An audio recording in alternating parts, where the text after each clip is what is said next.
Joining me now, Padma Lakshmi, host and executive producer of Bravo's Top Chef. She's the host of Taste the Nation, a new Hulu original series that dropped on Hulu this week. She's also an immigration ambassador for the ACLU and a Goodwill ambassador to the United Nations. Padma, like me, your ancestry is Indian. You were actually born in India.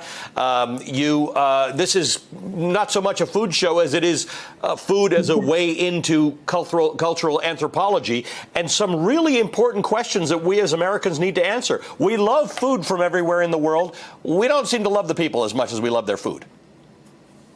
That's very true. I mean, I have been in food media for 20 years, and I always thought that the most interesting and innovative places of our country in food have been in immigrant communities.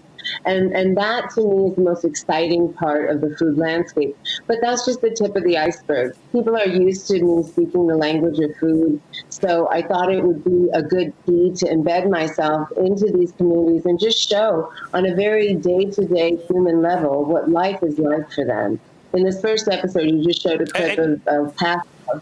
And I just wanted to say, I also wanted to look at how policies that are handed down in D.C. at the federal level don't often jive with what life is like day to day for people on the border. And I wanted to look at the effects of those policy decisions on El Paso as well as Juarez.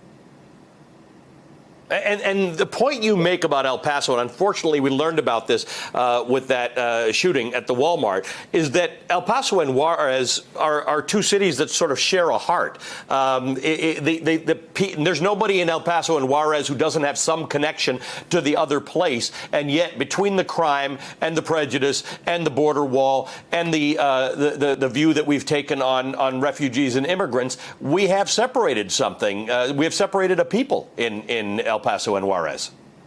Yes, I mean, people often have families living on both sides. The woman that I interviewed that is working at H&H Car Wash has been cooking at that stove for 36 years. Every day, she crosses the border, walks over, and what used to take her 20 minutes at Border Patrol now can take her 2.5 hours each way. And in between those two journeys, she spends 10 hours on her feet in front of a hot stove. I want to say that in many cases, these people didn't cross the border crossed them. We also look at indigenous Mexican food and what that looks like on both sides of the border before colonization. There seems to be a double standard in our country for Caucasian immigrants and non-Caucasian immigrants. You've often heard our president speak to that very eloquently. I just thought it was time to give credit where it was due. I wanted to show what these people's lives were like and say that, they are a very valuable part of our economy, of our pop culture, of our food scene, literature, art, and music. And to negate that and not encourage that is really, to me, penny wise and very pound foolish. One of the issues that we've been dealing with in the last several weeks in America is that of social injustice and of the idea that people of color in this country, African Americans, are not respected by the law. They're not treated equally. And to some people, in fact, the conversation I just had with Kimberly Crenshaw, particularly African American women, they're invisible. And the way we look at immigration in some ways, because sometimes we are very big on immigration in this country, depending on who the immigrant is and where they came from, but we make this invisible. It's easy to demonize people and put them in cages if you can dehumanize them and disrespect them and not really understand who they are. Well, that's true. I mean, I remember a couple of years ago when, the separation issue at the border was so hot. And I remember, senators like Ted Cruz voting for different policy decisions that I really found hypocritical, considering he regularly goes to eat Mexican food. I don't think that any lawmaker should be allowed to have a say in these matters unless they go and they embed themselves, like I did, into the communities that are affected by the laws that we make.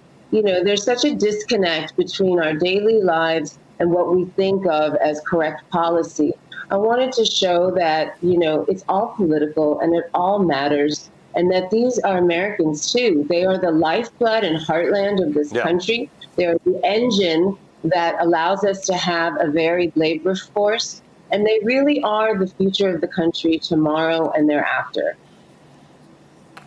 Well, you have combined the two things that I love talking about, economics and food. Padma Lakshmi, thank you for joining us. Padma Lakshmi is an immigration ambassador for the ACLU, the host of a new Hulu original series, Taste the Nation. Make sure to check it out. Thanks for joining me. Hey there, I'm Chris Hayes from MSNBC. Thanks for watching MSNBC on YouTube. If you want to keep up to date with the videos we're putting out, you can click subscribe just below me or click over on this list to see lots of other great videos.